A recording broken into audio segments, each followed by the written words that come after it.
కృపా సంపన్నుడా మా రక్షక యేసయ్య, మీ పాదాలకు స్తుతులు స్తోత్రాలు తండ్రి. మహోన్నతుడా, గడిచిన దినాల నుంచి ఈ దినముల మమ్మల్ని కాచి కాపాడి మీ దగ్గరలో భద్రపరిచినందుకు మీకే వేలాది స్తుతులు స్తోత్రాలు.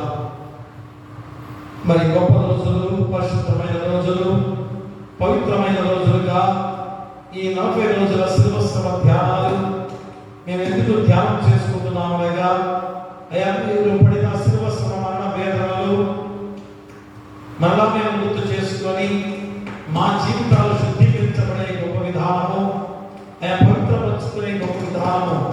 కాబట్టి నీకు పరిశుద్ధమైన రోజులుగా, పవిత్రమైన రోజులుగా గుర్తు చేస్తున్నా. ఎందుకనగా వృక్షం సైతం కూడా ఈ వసంత కాలంలో తన యొక్క ఎండుటాకులను రాల్చుకొని నూతనంగా చిత్రించి ఎంత పచ్చగా వృక్షం సైతం కూడా ఉండే గొప్ప విధానమే మరి రోజు లెంట్ యొక్క ఉద్దేశము, అర్థము. కాబట్టి నాయన మరి మా జీవితాల్లో కూడా అలాంటి నూతనమైన జీవితాలతో మేము ధ్యానం చేసుకుంటూ నడవాల్సిన బాధ్యత మాకుంది. కానీ ఈ లోకపరమైన ధ్యానంలో అయ్యా మేము జీవిస్తూ అపవాదికి వారసులుగా ఇంకనూ పాప రోత జీవితాలతో అయ్యా మేము జీవిస్తూ ఆయన ముందుకు సాగుతున్నామేమో. కాబట్టి ఈ లెంట్ ధ్యానంలోనైనా కానీ అయ్యా మా జీవితాలను పరిశుద్ధపరచుకుంటూ పవిత్రపరచుకుంటూ ఆయన వచ్చే బాధ్యత దయచేయండి. 24 రోజుల్లోకి ప్రవేశించున్నాం. ఇక కొద్ది రోజులు మాత్రమే కనుక అయ్యా మా జీవితాలు ఈ రోజైనా మార్చుకోవడానికి, పశ్చాత్తాపడడానికి కన్నీటితో ఆయన వేడుకొని అయ్యా తన యొక్క పాప జీవితాన్ని, లోక జీవితాన్ని వదులుకొని నూతనమైన జీవితాలతో నడిచే గొప్ప బాధ్యతగా ప్రతి ఒక్కరిని కూడా నడిపించడం మేము ప్రార్థన చేస్తున్నాం.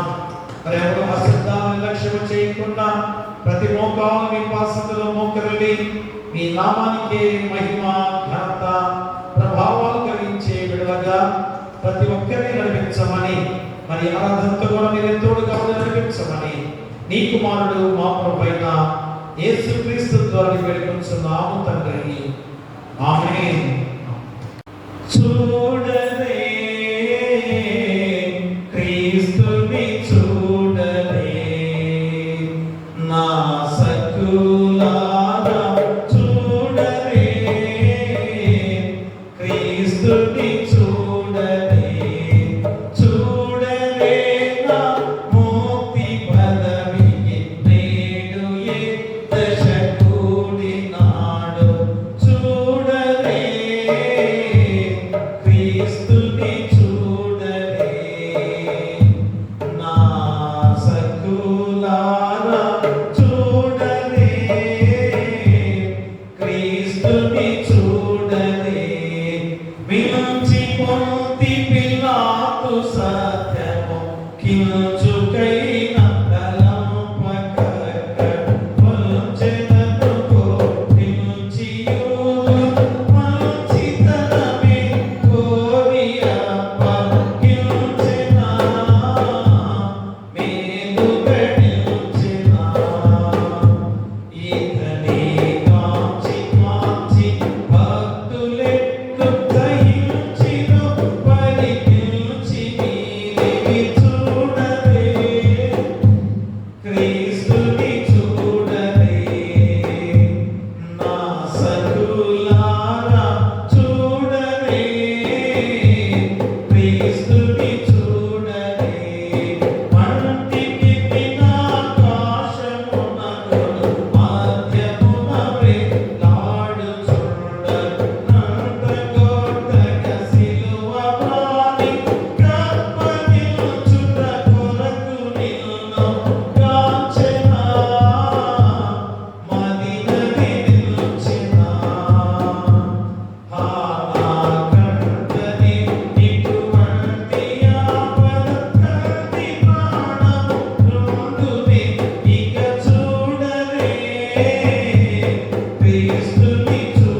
నన్ను విడిపించుటకు త్వరగా రమ్ము. ఓ ప్రభువా, నా సహాయము నాకు త్వరగా రమ్ము. తండ్రికిని కుమారునికిని పరిశుద్ధాత్మకును ఆదియందు ఇప్పుడెల్లప్పుడు యుగ యుగములందుండునట్లు మహిమ కలుగుగాక. ఆమేన్, ఆమేన్, ఆమేన్. ఉత్తమ చిత్రాలుగా కీర్తన గ్రంథము 48వ అధ్యాయాన్ని మన మధ్యలో వాసిమల్ల నారత్మ గారు వచ్చి ఉత్తమ చిత్రాలుగా 48వ అధ్యాయ సంకీర్తనను ఉత్తమ చిత్రాలుగా వాసిమల్ల నారత్మ గారు వచ్చి చదవలసిందిగా కోరి ప్రార్థిస్తున్నాం. ఉత్తర ప్రత్యుత్తర పాఠ్యభాగంగా సంకీర్తనలు 48 అధ్యాయం 4 నుంచి 20 వరకు. మన దేవుని పట్టణమందు ఆయన పరిశుద్ధ పర్వతమందు యెహోవా గొప్పవాడను బహు కీర్తనీయుడై ఉన్నాడు. ఉత్తర దిక్కున మహారాజు పట్టణమైన సియోను పర్వతము నవ్యమైన ఎత్తుగల చోట ఉంచబడి సర్వభూమికి సంతోషకరముగా ఉన్నది. దాని నగరులలో దేవుడు ఆశ్రయముగా ప్రత్యక్షమగుచున్నాడు. రాజులు కూడిని వారు ఏకముగా కూడి వచ్చింది. వారు దాన్ని చూసిన వెంటనే ఆశ్చర్యపడి భ్రమపడి త్వరగా వెళ్ళిపోయి వారు అచ్చట ఉండగా పడుతును ప్రసవించు స్త్రీ వేదనయు వారిని పట్టెను. తూర్పు గాలిని లేపి తార్షీరు ఓడలను నీవు పగలగొట్టుచున్నావు. పట్టణమందు మన దేవుని పట్టణమందు మనము వెళ్ళినట్లుగానే జరుగుట మనము చూచి ఉన్నాం. దేవుడు నిత్యముగా దానిని స్థిరపరుచున్నాడు. దేవా, మేము నీ ఆలయం నందు నీ కృపను ధ్యానించితిమి. దేవా, నీ నామం ఎంత గొప్పదో, నీ కీర్తియు భూదిగంత వరకు అంత గొప్పది. నీ కుడి చెయ్యి నీటితో నిండి ఉన్నది. నీ న్యాయ విధులను బట్టి సియోను పర్వతము సంతోషించునుగాక, యూదా కుమార్తెలు ఆనందించుదురుగాక. ముందు రాబో తరములకు దాని విధానము మీకు చెప్పినట్లు సియోను చుట్టూ తిరుగుచు దాని చుట్టూ సంచరించుడి. దాని బురుజులను లెక్కించుడి, దాని ప్రాకారములను నిదానించి చూడుడి, దాని నగరులలో సంచరించి వాటిని చూడుడి. అందరం కలిసి ఈ దేవుడు సదాకాలమున దేవుడై ఉన్నాడు, మన వరకు ఆయన మనలను నడిపించును. తండ్రికి కుమారునికి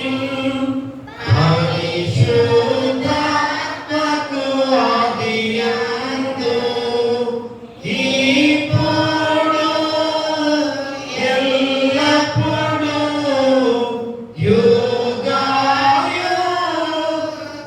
యుగాయుగములందు ఉండునట్లు మహిమ కలుగును గాక.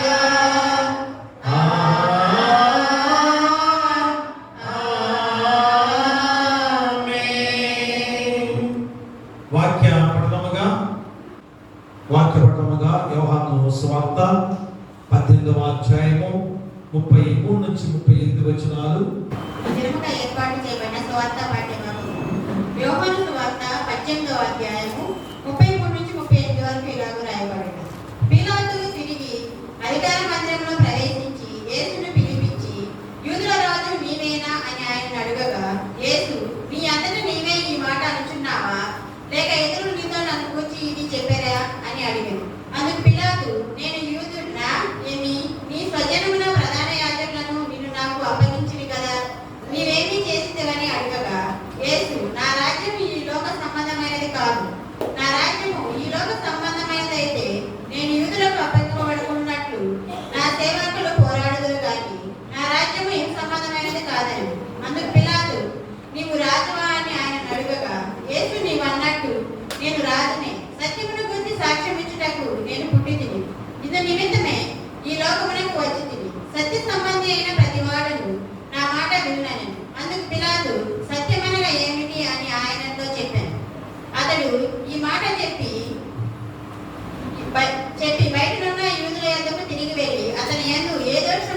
నాకు కనబడలేదనెను.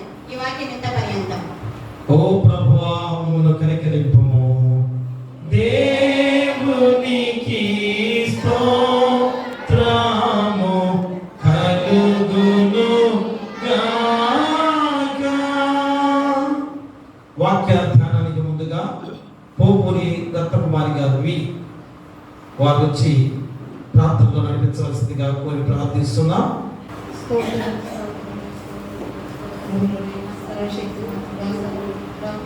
కృప కలిగిన దేవ, నిబంధమైన అమితమైన శ్రేష్టమైన కలిగిన నామానికి స్తోత్రాలు చెల్లించుకుంటున్నాయా. గడిచిన కాలం అంతైనా సురక్షితమైన ప్రాణపడి నీకు స్తోత్రాలు చెల్లించుకున్నాయా. అయా ఈ రోజు 24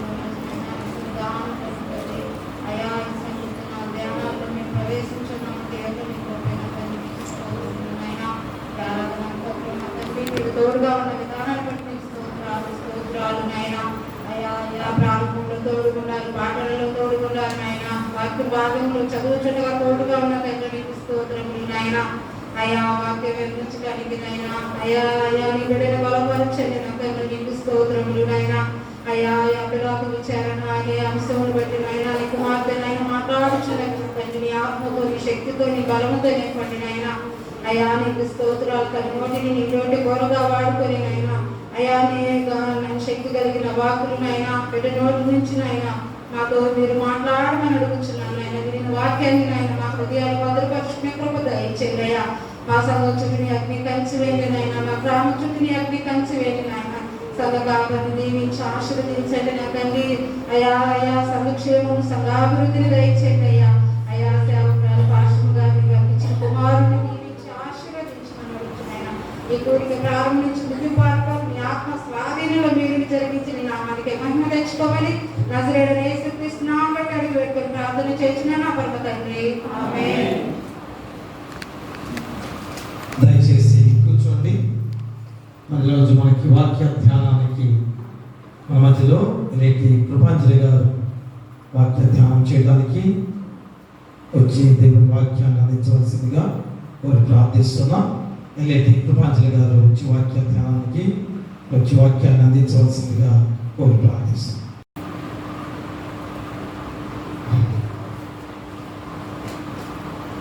దేవుని పరిశుద్ధ నామమునకు మహిమ కలుగును గాక. మరొకసారి మీ మధ్య నిలబడడానికి నాకు కృప దయచేసిన మన దేవాది దేవునికి స్తుతులు వందనములు తెలియజేస్తున్నాను. మరి అవకాశం ఇచ్చిన సంఘ కాపరి గారికి నా హృదయపూర్వక వందనాలు.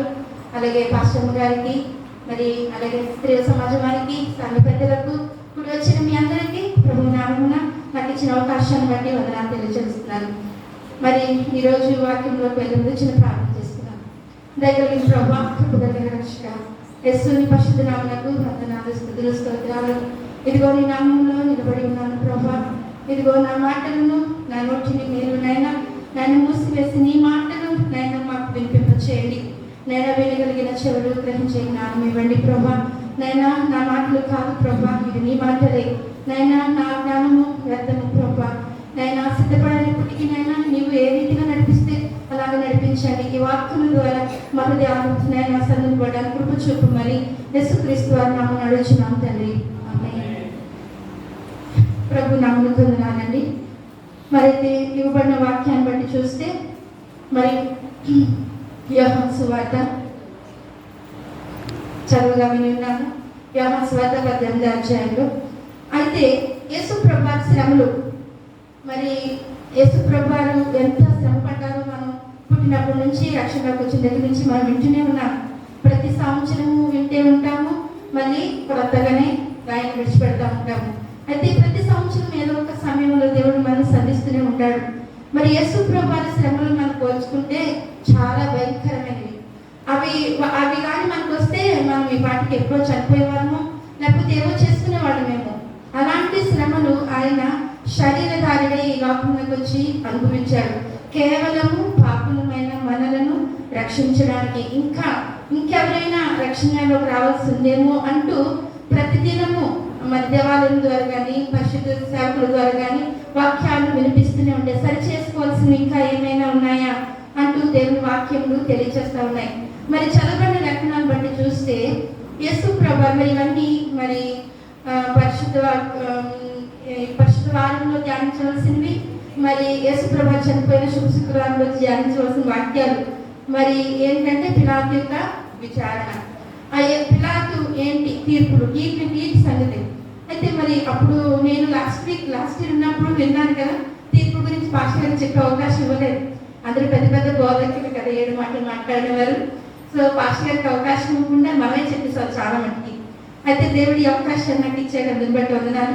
యేసుప్రభు వారు చనిపోక ముందు అంటే గురువారం రాత్రి ప్రభు బలలో పాల్గొంటూ పొందిన తర్వాత మరి గెత్సేమనే తోటకి వెళ్ళి గొర్రెల మంద దగ్గరికి వెళ్ళిన తర్వాత మరి యూదా వచ్చి మరి ముద్దు పెట్టుకొని యేసుప్రభు వారిని మరి ఆ బంటులకు ఆ యొక్క సైన్యులకు అప్పచెప్పిన తర్వాత జరిగిన విషయాలు అనేవి. మొట్టమొదటి మరి చూస్తే మరి యేసుప్రభు వారు అక్కడి నుంచి అంటే ఎక్కడ తీసుకెళ్లారంటే అన్నా దగ్గరికి తీసుకొని వెళ్ళారంట.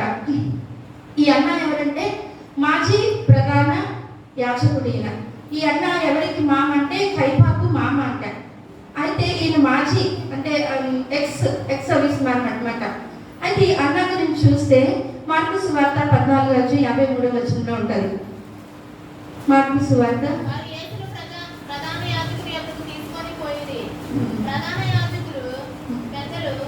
53:14 అదే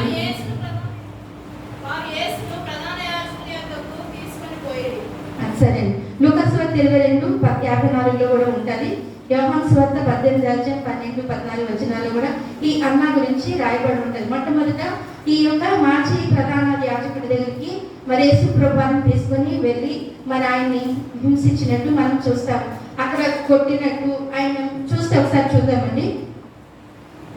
లూకా సువార్త 22:54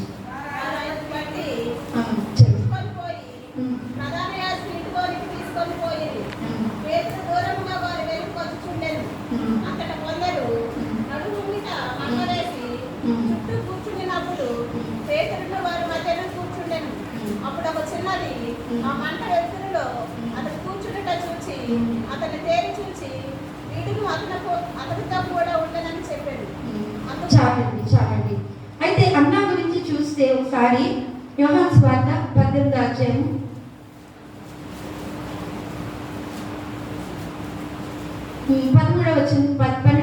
ఉంటుంది. అంతట సైనికులను సహస్రాధిపతియు యూదుల బంట్రోతులను యేసును పట్టుకొని ఆయన బంధించి మొదట అన్నా యొద్దకు ఆయనను తీసుకొని పోయింది. అన్నా యొద్దకి తీసుకొని పోయిన తర్వాత ఆయన ఆ సంవత్సరం ప్రధాన యాజకుడైన కైపాకు మామ. అయితే ఈ దగ్గరికి తీసుకొచ్చిన తర్వాత ఆ కింద చూస్తే 19 ఉంటుంది. ప్రధాన యాజకుడు ఆయన శిష్యుల గురించి ఆయన బదులు గురించి వేసినట్టుగా యేసు నేను బాహాటంగా లోకం మీదనే మాట్లాడి తిని యూదులందరూ కూడి వచ్చి సమాజ మందిరంలోను దేవాలయంలో ఎల్లప్పుడూ బోధించింది. రహస్యంగా నేనేమీ మాట్లాడలేదు, నన్ను అడగను నేనా. అయితే అప్పుడు నువ్వు యాజకుడు ప్రధాన యాజకుడితోనే నువ్వు ఇలా మాట్లాడతావా అని ఆయన అరచేతులతో కొట్టారంట. అక్కడ పై వచ్చిన తర్వాత వచనాల్లో ఉంటుంది. అరచేతులతో ఆయన్ని కొట్టి అందుకు యేసు నేనేమైనా కాని మాట మాట్లాడితే నన్ను కొట్టండి. నేనేమనలేదు కదా, నన్ను మీరు దొంగను పట్టుకొచ్చినట్టు బంట్రోతులతోటి మరి గుడియలతోనూ సంఖ్యలతో నన్ను బంధించి తీసుకొని వచ్చారు. నేను సమాజ మందిరంలో బాహాటంగా దేవుని వాక్యం చెప్తున్నప్పుడు ఆయన రాజ స్వార్థను చెప్తున్నప్పుడు నన్ను ఎందుకు పట్టుకోలేదు అని కైపాకు అనేసరికి ఆయన చుట్టూ ఉన్న వారికి పాపం చేసిందట. నువ్వు ప్రధాన యాజకుడితోనే ఇలా మాట్లాడతావా? మరి వీళ్ళు ఎవరంటే యేసుప్రభు వారి యొక్క సొంత జనాంగం అండి. వీళ్ళంతా యేసుప్రభు వారు ఆయనతో ఉన్నవారు, ఆయన ద్వారా స్వస్థత పొందినవారు, ఆయన ద్వారా మేలులు పొందినవారు. వాళ్ళందరూ కూడా ఇక్కడికి వచ్చేసరికి అధికారులకి ప్రధాన యాజకులకి భయపడి ఆయనకు విరోధంగా మారిపోయారు. ఆ తర్వాత మరి రెండో తీర్పు చూస్తే మొట్టమొదటి అన్న, తర్వాత కైప. మరి 24 అంతటా అన్న యేసును బంధింపబడి ఉన్నట్టుగానే ప్రధాన యాజకుడైన కైప యొద్దకు పంపాడు. అంటే చూడండి, చిన్నపిల్లలు ఆడుకున్నట్టు బాగా ఆడుకున్నట్టు యేసు ప్రభు వారిని మరి అలాంటి భయంకరమైన స్థితిలోకి నాన్న తర్వాత కైప కూడా కొన్ని క్వశ్చన్స్ అడిగి ఆయన్ని పరీక్షించిన తర్వాత మళ్ళీ సంఘటన మహాసభ వారి యొద్దకి తీసుకొని వెళ్ళారు. 70 మంది అధికారులను సభ దగ్గరికి తీసుకొని వచ్చి ఆయన విచారణ చేశారట. ఆయన ఏం న్యాయం చేశాడంటే ఏమీ లేదండి. మరి నేను దేవుని కుమారుని కూడా బాహాటంగా చెప్పలేదు, శిష్యులతో ఉన్నప్పుడే చెప్పాడు. నేను పైనుండి వచ్చాను, దేవుని మరి ఆయన రాజ్యము సమీపించినది, రక్షణ పొందండి అని చెప్తూనే వచ్చాడు. ఆయన తప్పు మాట చేయలేదు. మరి రోగులు స్వస్థపరిచాడు, చనిపోయిన వారిని లేవనెత్తాడు, కుష్ఠవ్యాధులు గల వారిని స్వస్థపరిచాడు. వీటి గురించి వారికి కోపం వచ్చింది. ఎందుకంటే ఈయన చేసిన అద్భుత కార్యాలకి మరి ప్రధాన యాజకుని వదిలిపెట్టి యేసుప్రభువుని వెంబడించడం వీళ్ళకి నచ్చలేదు.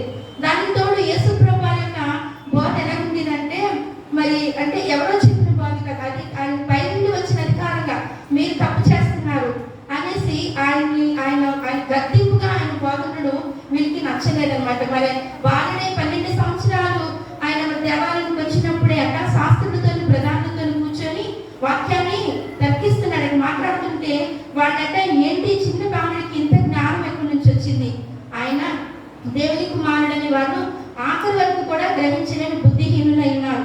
మరి ఈ దినాల్లో కూడా మనం కూడా అంతే కదండి. దేవుడు అన్ని అద్భుతాలు చేసిన ఆ క్షణమే అమ్మో దేవుడి వల్ల నేను ఇన్ని అద్భుతాలు పొందుకున్నాను, నేను రక్షణలోకి వచ్చాను, దేవుడు లేకపోతే నా పని జరగదు అని అనుకుంటూ మళ్ళీ ఏం చేస్తాం, కొద్ది రోజులకి మళ్ళీ మన విశ్వాసాన్ని మనం కోల్పోతూ ఉంటాము.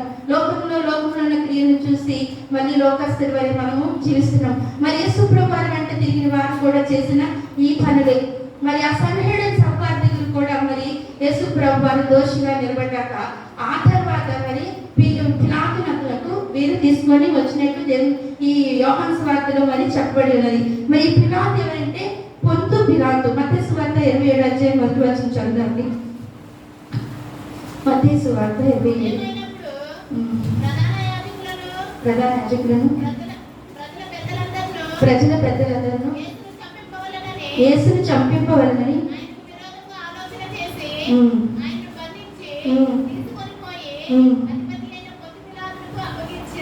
అధిపతి అయిన పొంతి పిలాతు దగ్గరికి ఇది 4వ తీర్పుకి వచ్చారండి. మొట్ట అన్న కైఫా సన్నెండు మహాసభ తర్వాత 4వ దగ్గరికి వచ్చేసరికి పొంతు పిలాతు దగ్గరికి తీసుకుని వచ్చారనమాట.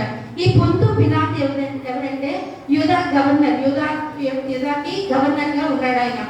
అయితే ఈ యూదాకి గవర్నర్ గా ఉన్నవాడు ఈయనమి యూదుడు కాదు, రోమన్ గవర్నర్ ఈయన దగ్గరికి వీళ్ళు తీసుకొని వచ్చారు. ఇంకా అన్న కైపో ప్రధాన యాజకుల వరకు అవ్వలేదు, సన్హెడ్రిన్ సభ్యుల గారు ఏమి చేయలేకపోయాము. ఆయన మతస్థులు కాని వారి దగ్గరని ఈ యొక్క పిలాతు దగ్గరికి తీసుకొని వీరు వచ్చారనమాట. ఈ పిలాతు దగ్గర తీసుకొని వచ్చాక మత్తయి సువార్త మరి 27 అధ్యాయం 11-14 వచనం 11.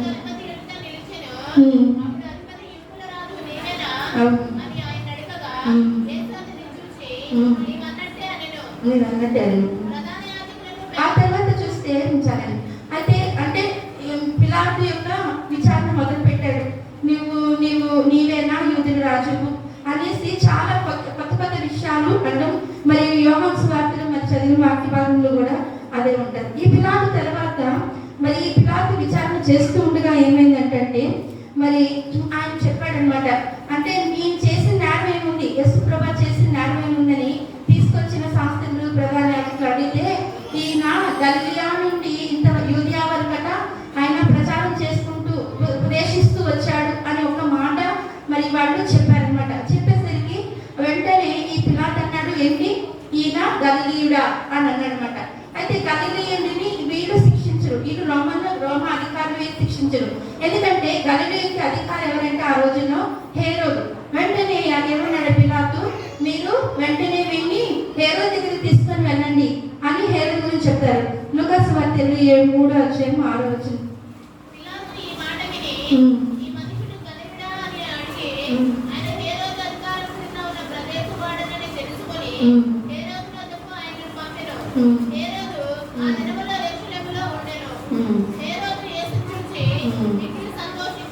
చాలండి. అంటే హేరోదు అంటే పిలాతు పంపించాడు అనమాట.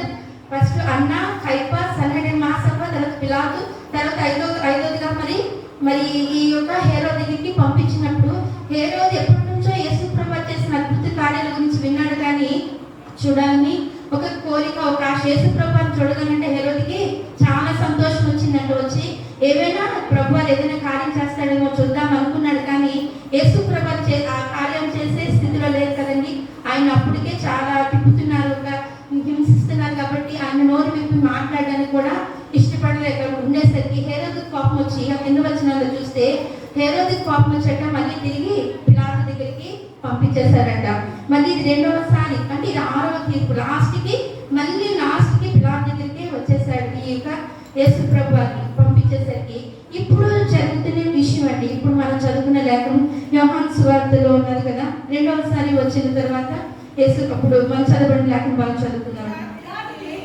పిలాతు తిరిగి అధికార మందిరంలో ప్రవేశించి యేసును పిలిపించి యూదుల రాజు నీవేనా. ఇదండి ఫస్ట్ క్వశ్చన్ అడుగుతున్నాడు పిలాతు. అధికార మందిరంలోకి రాగానే, అధికార మందిరంలో కంట యూదులు రాడంటండి ఆ రోజు, ఎందుకంటే పస్కాను వారు మైలుతో భుజించినట్ట.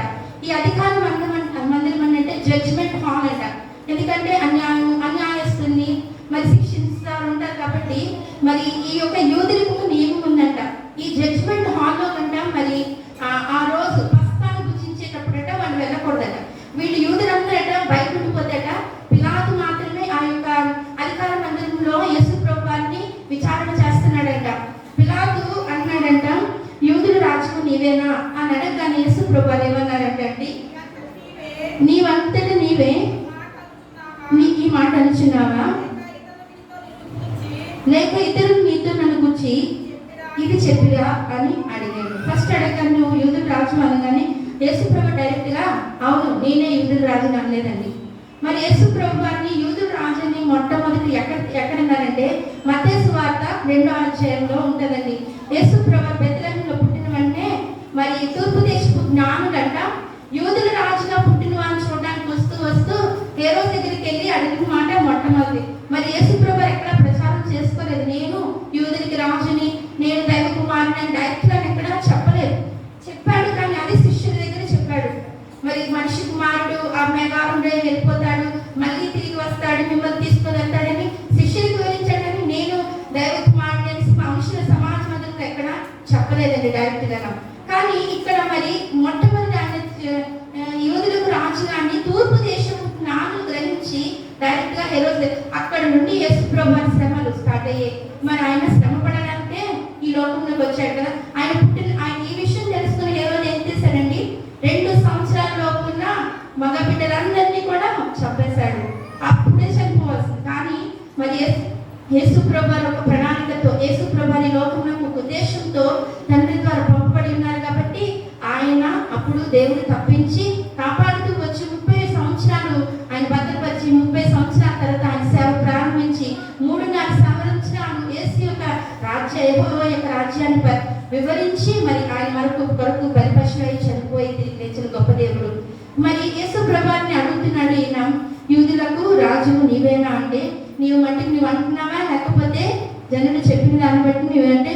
వెంటనే పిలాతు అన్నాడు, నేనేమైనా యూదుడినా, ఏమి నీ స్వజములు ప్రధాన యాజకులు నిన్ను నాకు అప్పగించరు కదా, నీవేం చేసింది అని అప్పుడు అడుగుతున్నాడు. 2వసారి మళ్ళీ అడుగుతున్నాడు యూదుడు రాజు అనగానే యేసు ప్రభువు డైరెక్ట్ గా చెప్పలేదు. అప్పుడు మరి నువ్వేం చేసావు అని అడగా యేసు ఏమన్నాడు, నా రాజ్యము ఈ లోక సంబంధమైనది కాదు, నా రాజ్యము ఈ లోక సంబంధమైనదైతే నేను యూదులకు అప్పబడుతున్నట్లు నా సేవకులు పోరాడదు, కానీ నా రాజ్యము ఇహ సంబంధమైనది కాదు. ఆయన రాజ్యం ఏంటండి అంటే ఈ లోక రాజులాగా కిరీటం ధరించుకొని సింహాసనం మీద ఆసీనుడై రాజధానిని పట్టుకొని సేవకుల చేత సైనికుల చేత పని చేయించుకోవడానికి ఆయన రాలేదు. మరి ఆయన వచ్చిన ఉద్దేశం ఏమంటే ఆయన పేదలకు స్వార్థ ప్రకటించాలని, రోగుల్ని స్వస్థపరచాలని. మరి మత్తయి సువార్త 4వ అధ్యాయంలో ఉంటుంది చూద్దాం. ఆయన లోకంలోకి వచ్చిన తర్వాత మరి ఆయన సేవ ప్రారంభించినప్పుడు మరి 4వ అధ్యాయము 22వ వచనంలో యేసు వారి సమాజ మందిరంలో బోధించుచు దేవుని రాజ్యమును గూర్చిన సువార్తను ప్రకటించుచు ప్రజలలోను ప్రతి వ్యాధిని రోగమును స్వస్థపరచుచు గలిలయనంతటను సంచారించెను. ఆయన యొక్క రాజ్యం యొక్క ముఖ్య ఉద్దేశం ఏంటంటే స్వార్థను ప్రకటించడం. మరి ప్రజల్లో ఉన్న ప్రతి వ్యాధిని, అదేనండి ఆయన చేసిన తప్పు. ఆయన స్వస్థతనిచ్చినందుకే ఆయన మీద విరోధంగా, ఎందుకంటే ఆయన దగ్గర స్వస్థత పొందిన వారు ఏం చేస్తారంటే యేసు ప్రభువు వెంట వెళ్ళడం ఈ ప్రధాన యాజకులకి శాస్త్రులకి నచ్చలేదు. ఇది కక్ష అసూయ. మరి అసూయతోటి యేసు ప్రభువుని సిలువకి ఇచ్చి అప్పగించిన జనాంగము. మరి లూకాసు వార్త కూడా అదే చెప్తుంది. లూకాసు వార్తలో కూడా లూకా భక్తుడు చెప్తాడు, బీదల సువార్త ప్రకటించడమును 4వ అధ్యాయంలో ఉంటుంది.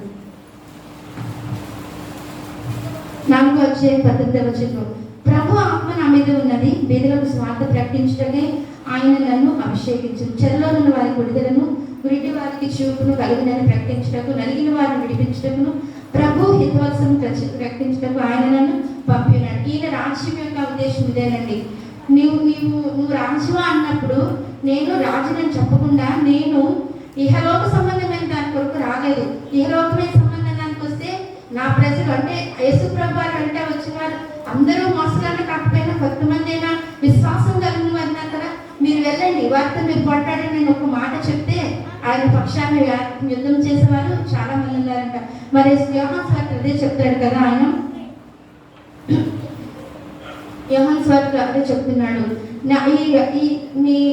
నీవేం చేస్తున్నాడుగా, యేసు నా రాజ్యం ఈ లోక సంబంధమైనది కాదు, నా రాజ్యము ఈ లోక సంబంధమైనదైతే నేను యూదులకు అప్పబడుకుంటున్నట్టు నా సేవకులు పోరాడదు, కానీ నా రాజ్యము ఏ సంబంధమైనది కాదనేను.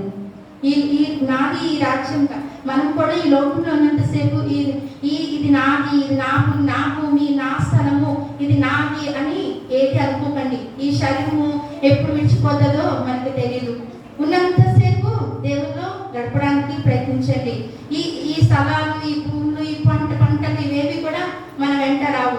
అయితే అవసరం మించి మనము ఏమీ ఉంచుకోవాల్సిన లేదు. దేవుని కొరకు ఇచ్చింది అది ఎప్పటికీ వ్యర్థం కాదు. దానికి రెట్టింపు దేవుడు ఇవ్వగల సామర్థ్యం గలవాడు. మనము అటువంటి విషయాల్లో వెనకాడకూడదు. మరి అదే చెప్తున్నాడు, నేను నా సేవకులతో ఈ రాజ్యం కాదు నాది, ఏదంటే పరలోక రాజ్యము. మరి ఆయన నిజంగా నేను వెళ్ళను ప్రభా, నేను ఎందుకు వెళ్ళాలి, మీతో పాటు నీ సింహాసనం మీద కూర్చొని ఉంటాను అని అంటే మనకు రక్షణ వచ్చేది కాదు. ఇప్పటికీ కోళ్ళు, మేకలు, గొర్రెలు అవి అర్పిస్తూ మరి వాటి రక్తం ద్వారా మన పాప క్షమాపణ పొందుకునేవారు మేము.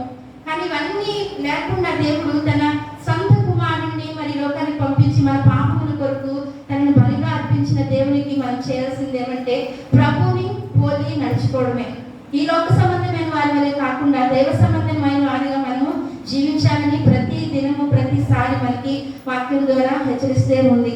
మరి అప్పుడు ఆ తర్వాత మళ్ళీ పిలాతు చెప్తున్నాడు, అందుకు పిలాతు నువ్వు రాజువా అని ఆయన అడుగా, యేసు నీవన్నట్టు నేను రాజుని. దేనికి రాజునంటే సత్యమును గురించి సాక్ష్యం ఇచ్చుటకు నేను రాజుని అని చెప్తున్నాడు. సత్యమును గురించి రాజు నేను చెప్పడానికి వచ్చాను. ఈ లోకంలో ప్రభు చెప్పిన ఉపమానాలే కానీ ఆయన చేసిన సూచక్రియలు అన్ని సత్యంలో ఉన్నాయి కదండి. మన సత్యం అంటే ఏంటి అంటే మరి యోహాను సువార్త 14 ఉంటుంది, నేనే మార్గమును సత్యమును జీవమునై ఉన్నాను. ఆయనే అంట సత్యము, ఆయనే మార్గము, ఆయనే జీవము. మరి ఆ జీవము, ఆయన సత్యము, ఆ మార్గమై ఉన్న వైపు ఉన్నప్పుడు మనకి ఈ లోకానుసారమైన వైపు మనం వెళ్ళాల్సిన పని లేదు. మనకి ఆయన పట్టు చూసినప్పుడు మనకి లేకుండానేమి మనకి ఇవన్నీ అవసరము అని అనిపించదు. మనకి ఏది అవసరమో అదే మనం ఆశిస్తాము. మరి అదే చెప్తున్నాను, నేను సత్యమును గురించి సాక్ష్యం ఇచ్చడానికి వచ్చి ఉన్నాను అని చెప్పిన తర్వాత అందుకు పిలాతు సత్యం అనగా సత్యం అంటే ఏంటి ఇప్పుడు చెప్పారు కదా, యేసు ప్రభువారే సత్యము, ఆయన వాక్య సారాంశమే సత్యము. మరి యోహాను సువార్తలోనే ఉంటుంది 17వ అధ్యాయంలో 17వ వచనం, సత్యమందు వారిని ప్రతిష్ఠ చేయము, నీ వాక్యమే సత్యం. సత్యం అంటే ఏంటండి, దేవుని వాక్యమే సత్యము. మరి చరిత్రలో ఎన్నో జరిగిపోయి, చరిత్రలో ఎంతో మంది రాజులు, ఎంతో మంది భక్తులు వచ్చి వెళ్ళిపోయారు. కానీ అప్పటి నుండి క్రీస్తు పూర్వం, క్రీస్తు శకం నుండి మిగిలిపోయిన ఒకే ఒక వ్యక్తి చరిత్రలో మిగిలిపోయింది ఎవరంటే మన యేసు ప్రభువారే. మరి అదే చెప్తున్నారు ఆయన మరి అది యోహాను సువార్త 1వ అధ్యాయంలో కూడా ఉంటుంది కదా, ఆది వాక్యము నేను వాక్యము దేవుడు, ఆ వాక్యమే శరీరధారి మరి ఈ లోకంలోకి వచ్చి ఆయన 33.5 సంవత్సరాలు ఈ భూమికి సేవ చేసి మన కొరకు తన రక్తాన్ని చిందించిన గొప్ప దేవుడై ఉన్నాడు. మరి పిలాతు కూడానండి, మరి పిలాతు గురించి కూడా మనం తెలుసుకోవాలి. అయితే పిలాతు 4 క్వశ్చన్స్ అడిగాడు ఇక్కడ, యూదుల రాజు నీవేనా అని, నీవేం చేసేది అని అడుగుగా, మరి మూడోది నీవు రాజుగా, 4వది సత్యమనగా ఏంటి అంటూ 4 క్వశ్చన్స్ అడిగిన తర్వాత మరి ఆయన విచారణలో తేలిందంటే ఏమిటంటే ఆయనలో అంట ఏ దోషం కనబడలేదంట. మరి కింద వచ్చినారు అతని మాట చెప్పి బయట ఉన్న యూదుల యొద్దకు తిరిగి వెళ్ళి చెప్పాను కదా, ఈయన ఎక్కడున్నారంటే అధికార మందిరంలో ఉన్నాడు. యూదులు అధికార మందిరంలోకి రారు పస్కా దినమున. అయితే యూదుల దగ్గరికి మళ్ళీ పిలాతు బయటకు వచ్చి చెప్తున్నాడంట, అతని యందు ఏ దోషము నాకు కనబడలేదు అని మొదటిసారి చెప్పాడు. అక్కడ ఎక్కడ 38వ వచనంలో చెప్పాడు అనమాట, ఏ దోషం నాకు కనబడలేదు.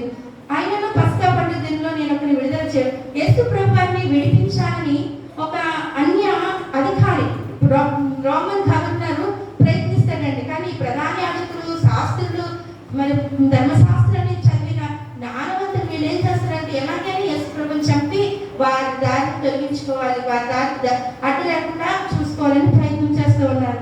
అయితే మరి చెప్తున్నాడు పిలాతు, మరి పస్కా పండుగలు అంటే ఒక నియమం కలదంట, మరి ఎవరినైనా విడుదల చేయొచ్చు, మరి బరబ్బాను విడుదల చేయమని మళ్ళీ వాళ్ళకి గొడవలు పెట్టి వారి కేకలు గెలిచేయని ఒక దగ్గర వాక్యం ఉంటుంది.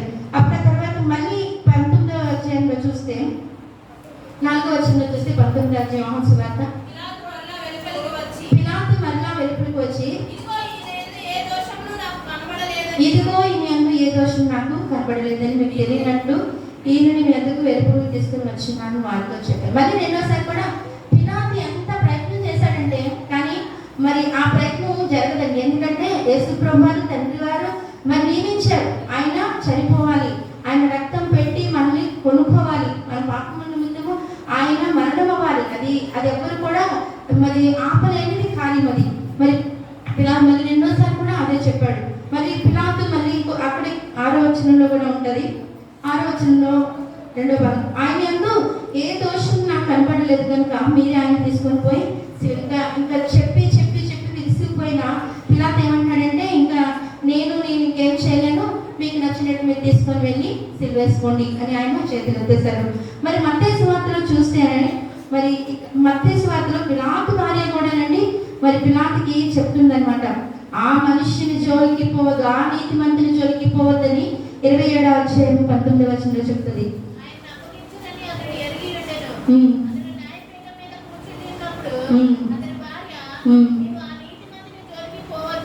చాలా నీవు ఆ నీతిమంతుని జోలికి పోవద్దు. పిలాతు భార్య కూడా చెప్తుందండి, ఆ నీతిమంతుని జోలికి నీవు పోవద్దు. భార్య అంటే లోపల ఎక్కడో ఉండాలి, కానీ ఆమెగట దేవుడు కళ్ళలో చూపించాడట ఆ నీతిమంతుని జోలికి వెళ్ళొద్దంటే. పిలాతు చాలా బాధపడ్డాడంట, అయ్యో నేను ఒక నీతిమంతుని చంపడానికి వీళ్ళు అపశక్తున్నానే అని. కానీ ఒక స్వార్థలో చెప్తాడు స్వార్థకుడు, మరి వారిని అంటే దానికి అధికారం పోగొట్టుకుని ఇష్టం లేక వారితో పాటు ఆ కార్యానికి ముందుకు వెళ్ళాడని ఉంటుంది. కానీ మరి పిలాతు మరి 3 స్వార్థలో చాలా ప్రయత్నించినట్టు యేసు ప్రభువుని మరి చంపకుండా కాపాడాలని.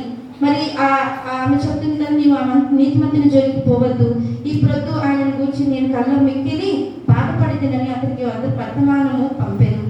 అయితే ఇంకా చెప్పి ఆయన కాపాడలేనని వదిలిపెట్టిన తర్వాత పిలాతు ఆయనట తన చేతులు కడుక్కున్నాడట, ఈ నీతిమంతుని పాపము నా మీదకి రాకూడదు. ఆ 5 వచనాల్లో ఉంటది.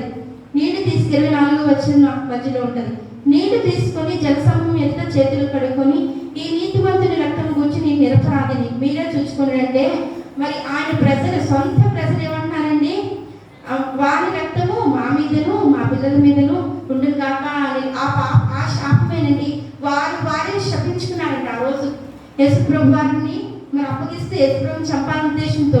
అందుకేనంటండి యూదులు చెరపట్టబడ్డారట. ఇప్పటికి కూడా యూదులు యెరూషలేములోకి చేరుకోలేదు, ఆయా దేశాల్లో చెదిరిపోయి ఉన్నారు.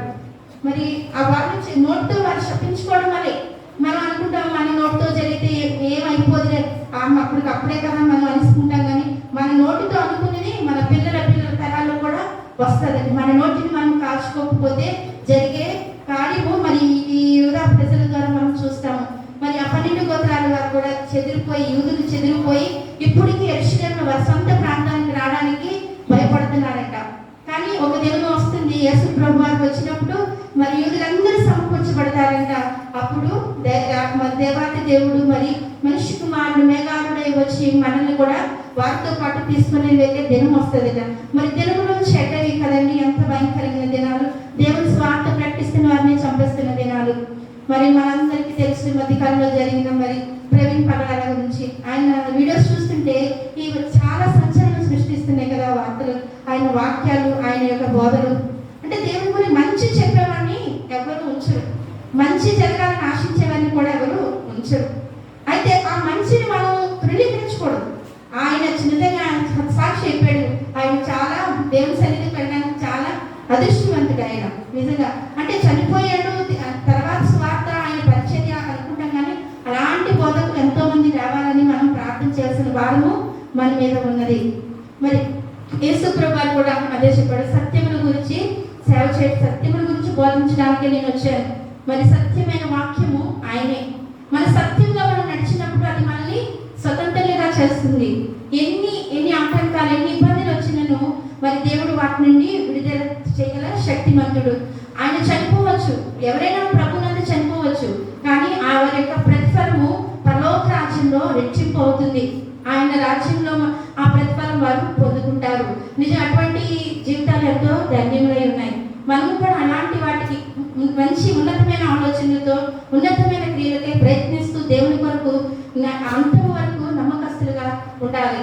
మరి అదే మరి పిలాతు ఆ తర్వాత రక్షణ పొందాడంటండి. మరి పిలాతు క్రీస్తు శకము 26వ సంవత్సరం నుండి 37 సంవత్సరం వరకు మరి ఆ రోమన్ గవర్నర్గా పరిపాలన చేసిన తర్వాత ఆయనట యేసుప్రభు చంపినందుకు ఆయన ఎంతో మదనపడి మరి ఆయన కూడా చక్కని క్రైస్తవుడిగా మారి ఆయన కొరకు ఒక సాక్షిగా నిలబడ్డాడని దేవుడు ఆ తర్వాత చరిత్ర గ్రంథాలు తెలియజేసాయి. అంటే ఒక అన్యుడు మారి గొప్ప కార్యం చేయగలిగినప్పుడు మరి పుట్టినప్పటి నుండి క్రైస్తవమైన మనము ఎలా ఉన్నాము, మనల్ని మనం ప్రతిసారి పరీక్షించుకుంటూ ఆయనలో భక్తిగా, నీతిగా, యథార్థంగా, సత్యంతో నడుచుకుంటే ఆ యథార్థత, ఆ సత్యము మనల్ని, మన కుటుంబాన్ని, మన బిడ్డల్ని పోషించి నడిపిస్తారు. మరి అవకాశం ఇచ్చిన మరి భాష గారికి మరొకసారి వందనాలు తెలియజేస్తూ దేవుడి కొద్ది మాట మన ఇంట్లో దించారు. ఆమేన్. సంతోషకరమైన ఈ 40 రోజుల శిలువ ధ్యానాలలో ప్రతిరోజు మనకి ఒక గొప్ప సందేశము, ప్రతి అంశం ద్వారా కూడా చక్కటి సందేశాలు మనం ఈ 40 రోజులు కూడా తెలుసుకుంటాం విధానం. ఈరోజు పిలాతు విచారణ.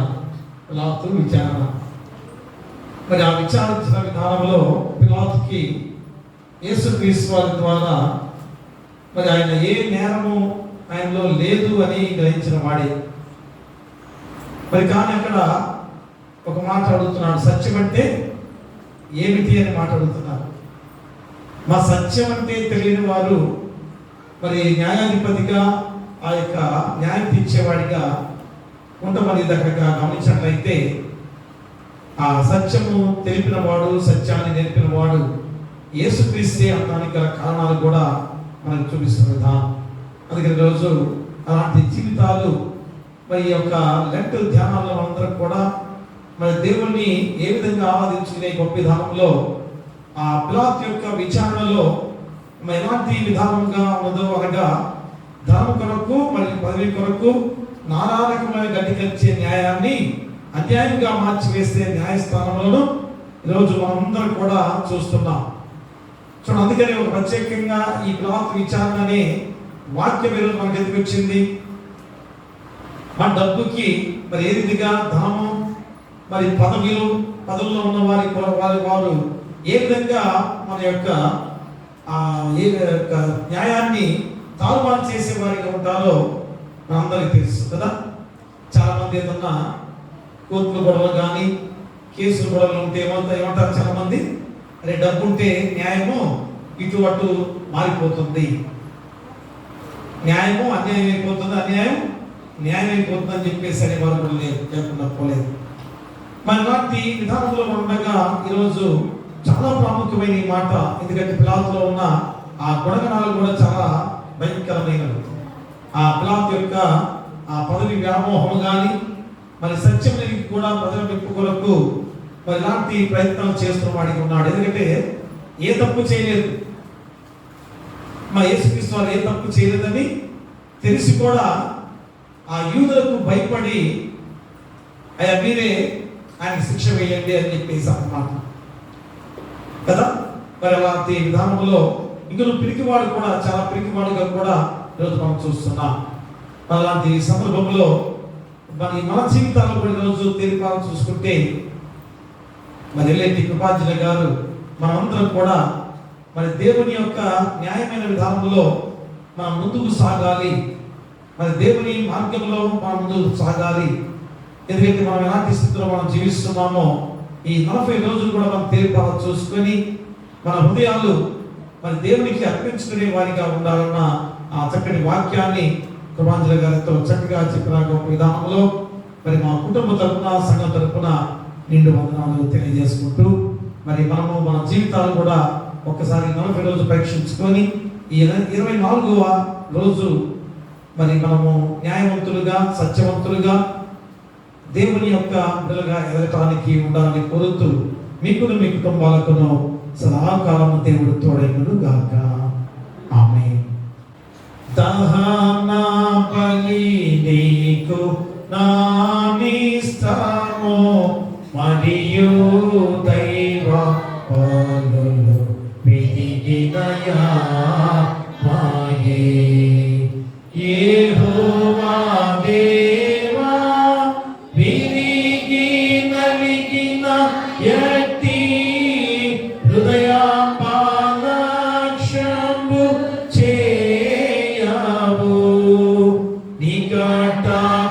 నికటాక్షంబుతో సియోనుకు నిపుడే నన్ను తోడను మేలు సేయుము ప్రకటంబుగాను యెరూషలేమునకు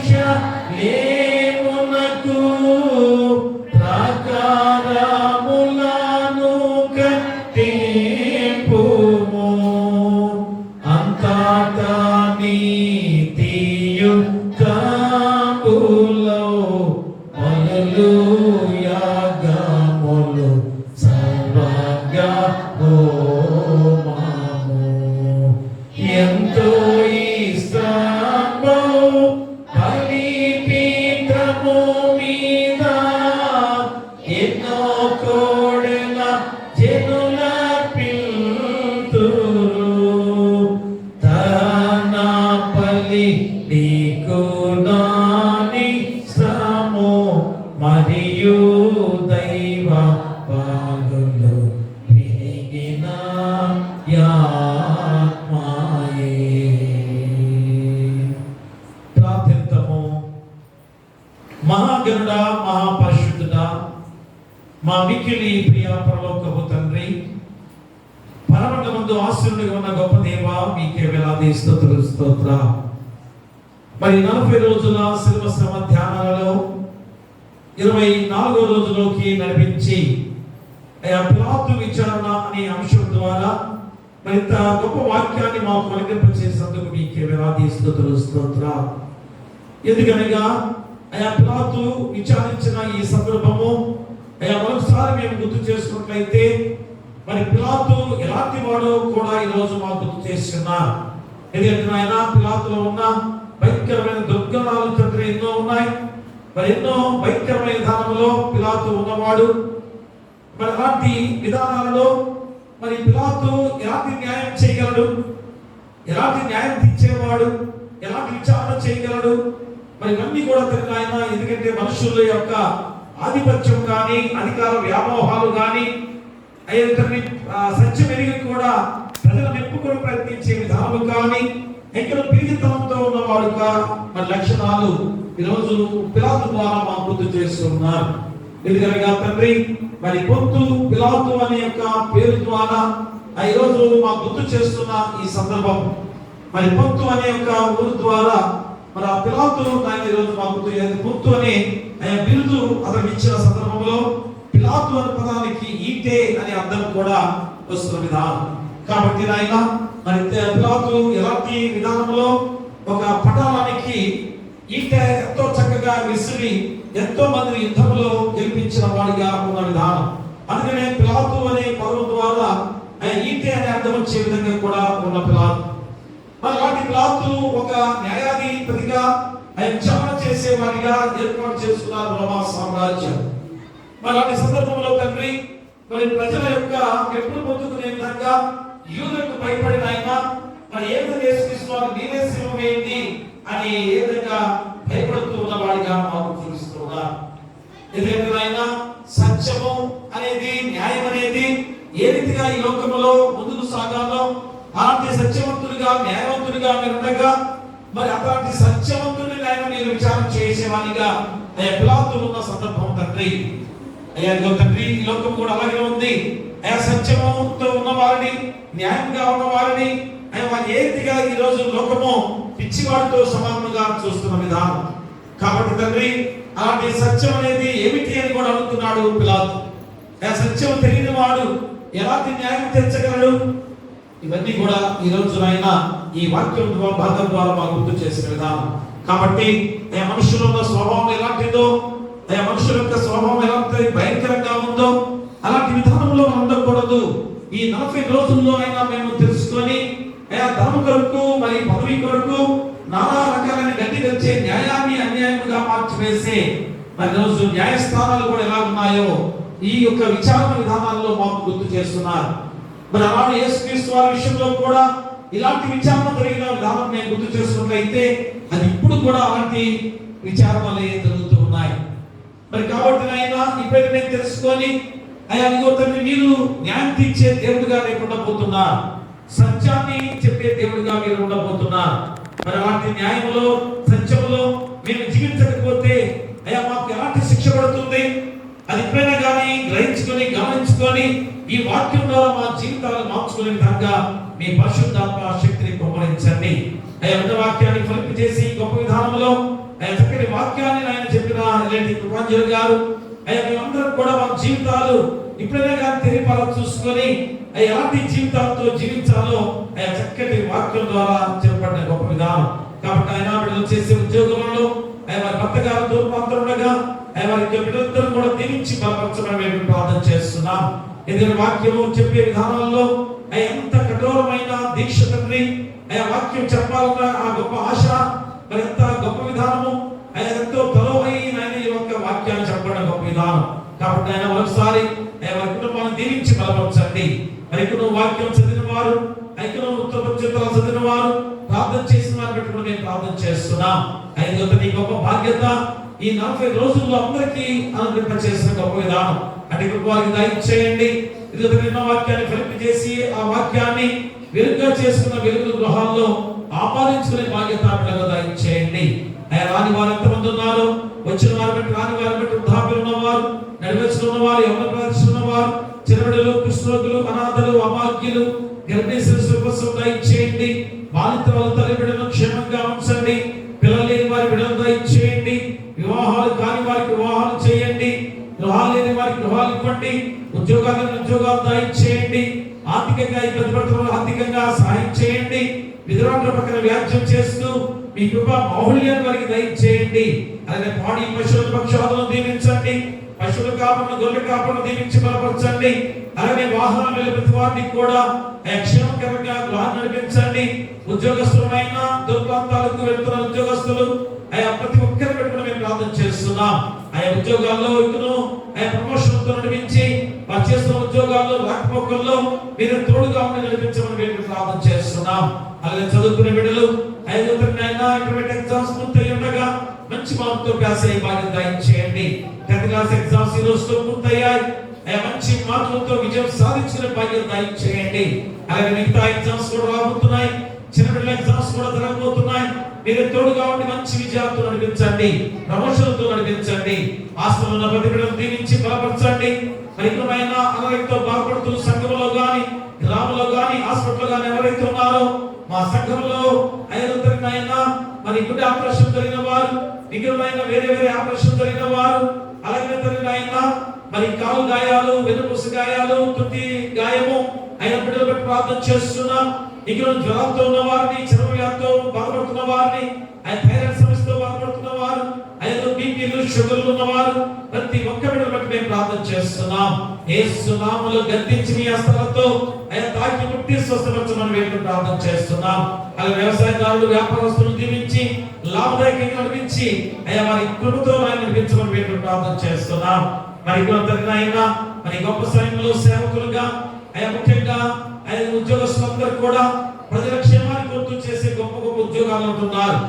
ప్రజల క్షేమం కోరే బిడ్డగా ఉండాలి. అంతేగాని లంచగొండులుగా ఉండకుండా చక్కగా వారు చేసే ఉద్యోగాలలో వారు వచ్చే జీతాలతో చక్కగా అందరి యొక్క సమస్యలు పరిష్కరిస్తూ చేసే ఉద్యోగాలు ఎంతో మంది చేస్తున్నారు. ఆ వారు అలాగా చేస్తే మీ ద్వారా ప్రతిఫలం పొందుకునే బాధ్యత ఇవ్వబోతున్నారు తండ్రి. అని దయచేయండి అయ్యా. ప్రపంచ నాయకులను, దేశ నాయకులను, రాష్ట్ర నాయకులను, జిల్లా నాయకులను, గ్రామ నాయకులను ప్రతి ఒక్కరి బట్టి మేము ప్రార్థన చేస్తున్నాం. శాంతి సమాధానంతో వారు పరిపాలించే బాధ్యత దయచేయండి. ఎలాంటి శోధన రానికుండా మీ దగ్గర భద్రపరచుకోండి. ఇంకనైనా నూతన దేవాలయ నిర్మాణ విషయం మేము ప్రార్థిస్తున్నాం. నిర్మాణము మొదలు కావాలి. అందరూ కూడా ఐకమత్యంతో కలిసి మాట్లాడుకొని ప్రతి ఒక్క విషయంలో చక్కగా అవగాహన చేసుకొని నూతన దేవాలయ నిర్మాణం కొనసాగించే బాధ్యత మీ పరిశుద్ధాత్మ శక్తి ద్వారా కుమ్మరించండి. ఏ ఆటంకం జరగకుండా మీరే తోడుగా నడిపించమని మేము ప్రార్థన చేస్తున్నాం. మరి సంఘంలో ఎలాంటి శోధన రానికుండా సమాధానంతో ఐకమత్యంతో దీవించి బలపరచండి. ఎండలో ఎక్కువగా ఉంటున్నాయి తండ్రి. ఎవరైనా ఎలాంటి ఆయన మోసపోకుండా ఎండల వల్ల ఎలాంటి శరీరాలు నిరసించకుండా శక్తివంతులుగా ఉండే బాధ్యత ప్రతి బిడ్డకు దయచేయండి. మరి ఎలక్షన్స్ కూడా వస్తున్నాయి. ఎలాంటి గొడవలు లేకుండా శాంతి సమాధానంతో చక్కగా మీ పరిపాలన ద్వారా సంఘాన్ని ఇంకా అభివృద్ధి చేసే బాధ్యతలో నడిపించమని వేడుకలు ప్రార్థన చేస్తున్నాం. వచ్చిన ప్రతి బిడ్డను దీవించి పేరు పేరు దీవించిన నవరాత్రి వచ్చునగా క్షేమకరంగా నడిపించమని దీక్ష తీసుకున్న బిడ్డలందరూ ప్రార్థన చేస్తున్నాం. 40 రోజుల్లో కొద్ది రోజులే ఉన్నాయి.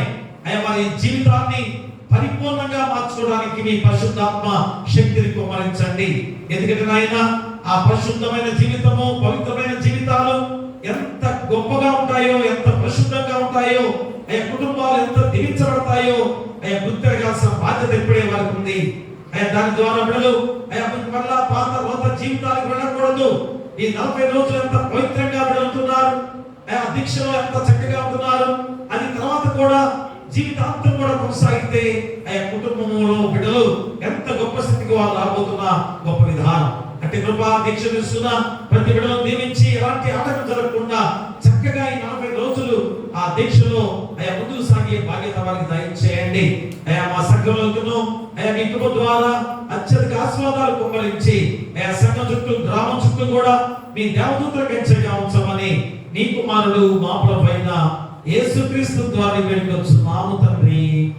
ఆమేన్. పరలోకమందున మా తండ్రి, నీ నామం పరిశుద్ధపరచబడును గాక, నీ రాజ్యం వచ్చును గాక, నీ చిత్తం పరలోకమందు నెరవేర్చును భూమి మీద నెరవేరును గాక. ఆహారం నేడు మాకు దయచేయము. మా అపరాధము చేసిన వారిని క్షమించిన ప్రకారం అపరాధములను క్షమించుము. శోధను దుష్టును తప్పించుము. రాజ్యమును, శక్తియు, మహిమయు నిరంతరము నీవై ఉన్నవి. ఆమేన్.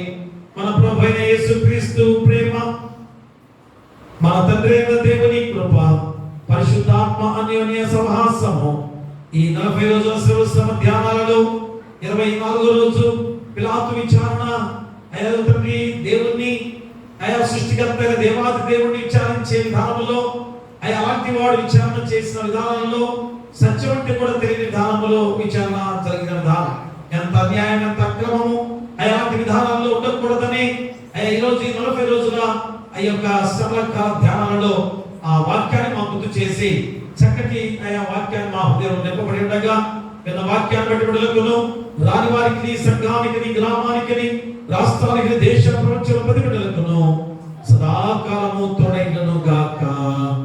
ఆమేన్. కట కట పాప సంకటము బాపు తకింత పట్టు బాధనుంది నావా. ఎటువంటిది ప్రేమ, ఎటువంటిది శాంతమెటులవ నిల్తు స్వామి. ఎటువంటిది ప్రేమ, ఎటువంటిది శాంతమెటులవ నిల్తు స్వామి. ఏ పాపమెరుగని యో పావన మూర్తి పాపమి మోచకుండా నా పాలి దైవమా, నా పాపముల కొర కీ పాట్లు